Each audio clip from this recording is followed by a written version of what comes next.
Just to note, this video will be separated into two sections. So I just want to get that out of the way. So the fourth section of this video, or the fourth segment, will be mainly inclusive of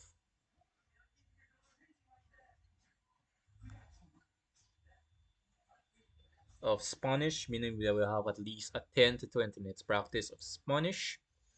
And after that 10 minutes is up,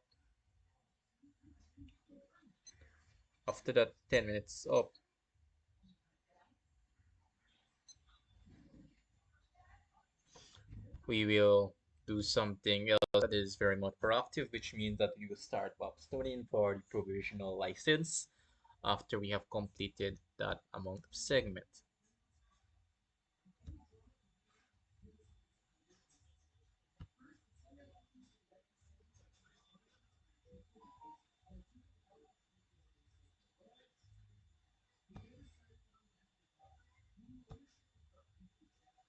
So we will start first on the most basic part of the segmentation, which is the Guyana Road Trafficking Code, which mainly includes the basic laws and segments of what you need to know about roads.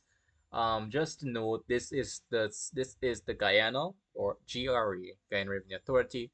This is the basic. This is the handbook that you will usually be issued when you are about to take the DRVL examinations or the driver's license assessment. This is the basic adjudications that are usually a lot. A comment or a train of thought that assessors and persons that usually take the test and the persons that prepare the test, what they usually tell me, at least from a great period of time, is that in order to pass a test, you need to mainly focus on areas that really relates to knowing the signs, knowing the basic ways of using the road. This includes the foot users, include drivers, drivers with animals, and understanding the differences between the different classes. So there are mainly three things that you need to remember: the fundamental laws of the road, meaning that which side to drive, which part to use, etc. The second segment is how, and then we have the literate aspect, wherein by you need to know basic road signs, the British road signs, which we will go into a bit in a moment's time. So those are the three segments that we'll be focusing on this video. If you could comprehend those three segments, or if you stay in tune to this video till the end, you will have a 100% on this license exam. When you do receive it, you will have unlimited access pertaining to anywhere within Guyana. Killed on roads each year, so it will be well for all pedestrians learn the rules and apply them. So the first thing that you need to know as a pedestrian is that when there's a footpath or when there is somewhere to walk aside from the main road, use it. Secondly, on the sidewalk or footpath, do not walk close to the curb. You do not walk outside of the curb. Even go as far to don't even step a foot out on the main road. This could cause accidents in the case of a motorcycle. Thirdly, where there is no footpath or sidewalk, walk on the right-hand side of the road to face the oncoming traffic. Do not face on the backward side or do not face in the opposite direction, as to relates this could cause accidents. Fourth, a marching body, example, youth organization, procession, school classes, troops, etc., which cannot use a footpath or sidewalk, should keep on the left-hand side of the road. Meaning that school children, this could be even troop soldiers, etc., or even professional organelles or professional personnel, should walk on the left-hand side of the road in case of adjudications. It should have a lookout at a suitable distance at the front and rear, and at night the lookout should carry lights, white at the toe of the column and red at the rear. Then we have crossing the road. Fifth, before you cross the road, stop at curb, look right, look left, and right again. Do not cross until the road is clear, then cross at the right angles, keeping a careful lookout at all times. If there's a refuge or island, stop on it and look again before completing the crossing. On way traffic roads, stop and look towards oncoming traffic before you cross. Do not allow small children to cross the roads alone. 6. Do not cross unless you have a clear view of the road both ways. Take extra care near stationary vehicles or other obstructions and when even your view is limited. 7th, at traffic light controlled intersections, crossroads on the green light, or walk signals only. So there are mainly two exceptions in cases like this. So whenever you're going to take a stop at the curb, meaning that there is a three bilateral way of traffic, a three-way intersection, which is something like this. Let me just put it on screen. Somewhat like this here. I would think it's like this. Um, and there's usually four intersections. If you were to zoom in like this, usually you would be like right here. If you're like right here where the dot is. In cases like this, um, and to say that there is a police officer here, you wait until the officer either give you a signal or you either wait for the green light or red light or yellow light. Um, you wait till the green light to go green and then you walk across the curb. This is something called um, a bilingual crossing. Where there is a pedestrian crossing or refuge nearby, use it in the case like this here. Furthermore, 9. Observe these rules about pedestrian crossings. They are indicated by black and white markings on the roadway. You usually see this at school areas and places whereby there are a lot of children, usually in most cases. Black and white markings on the roadway and pedestrian crossing signs at each side. Do not cross until you are assigned signal to do so. B. If there is no police rank in charge, step off the curb onto the crossing so as to indicate to any approaching vehicle you are desiring to cross the use of crossing. For a suitable gap in the traffic so that drivers have time and come to a stop before you attempt to cross. Meaning that you stop at a curb, you look left, you look right, you wait at least 2 to 3 minutes or probably less in case there is more traffic or less traffic. You use a little bit of advocation to actually see and wait and actually use wisdom in those cases, meaning that if there is a case that there is no traffic, it is safe to go. Then we have 10th. Remember that moving vehicles require time to slow down and stop, particularly when the road is wet or otherwise slippery. At that point, and wait until the place is clear because when you're crossing the vehicle, when it's trying to take break, it will actually slip and that could cause approaching traffic. It is safer to stand on the footpath, sidewalk, or parapet. At every road junction, look out for traffic turning the corner. If there's a police rank or a member of the school safety and traffic warden controlling traffic, by guided by your signals. Be guided by your signals. Lucy Intel, observe that. It is courteous and kindly act to help small children, the aged, infirm, and blind to cross the road safely, meaning that you just give them a hand because they might not know these basic general. So this is the second segment, which mainly includes getting on or off public vehicles. So first of all, in question point 15, after I take a look at this point here, I want you guys to take a short break and return. Just a note, guys. I am taking this what I know, so and adding information to make the process a bit easier. Because when I'm teaching, it's actually helping me in the due process. So I'm gonna take how long I've been going so far. You see, it's nice to be back with everyone, students.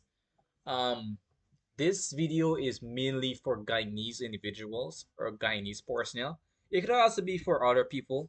If you're between the ages of 17 to 18 or you're trying to apply for a driver's license and you want to have information or you're writing the assessment, the study prep guide is with you.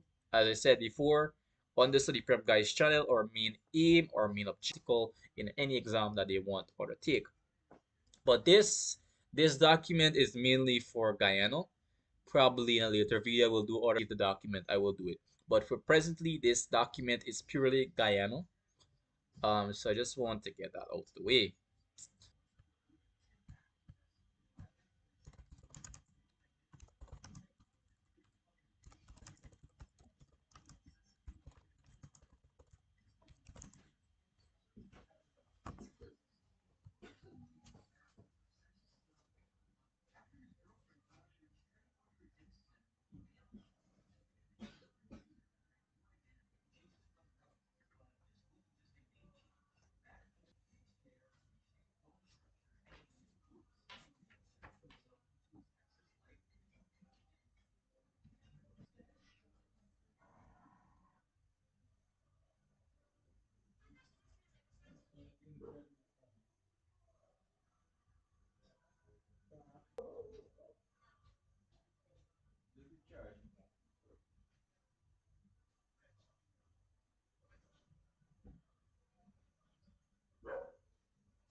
Welcome back again, everyone. Just took my coffee break. Still have my coffee right on me. All right. So let's start with point 15. How is everyone doing? Everyone all right?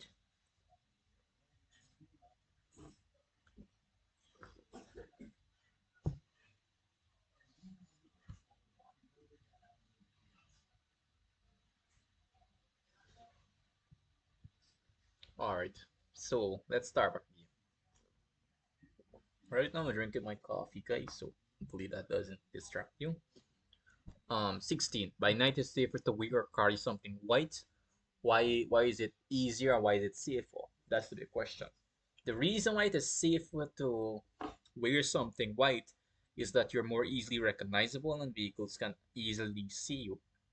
You must not willfully cause obstruction of the footpath, sidewalk, or roadway. 19.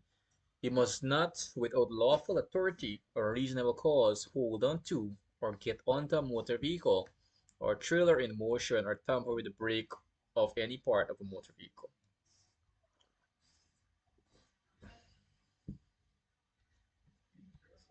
So let's look at this here, and we'll not go on too long, guys. I still have a lot of other videos I made in relation to this here. This is a nightly class, so guys, if you want to come and tune, if you want to learn about more about if you want in more preparation, we will be doing a 5 day class like this here. We are on our second day, and we will go through all the notes. So when you're going to write your driver's license assessment, it will be very easy for you. School crossing patrols, in order to assist school children of the school safety patrol. Usually in these cases, the children have the same authority as persons that um as the same authority as registered officers in court of law. Anyways, guys, it's nice to be back with you tonight. I will not go on extremely long. I want these videos to be very short, very brief, and very concise. Anyways, guys, we'll be continuing part 2 on road users on wheels on the next video, guys. I thank you for tuning in. Hopefully, you guys will subscribe, hit the notification bell, guys, and see you.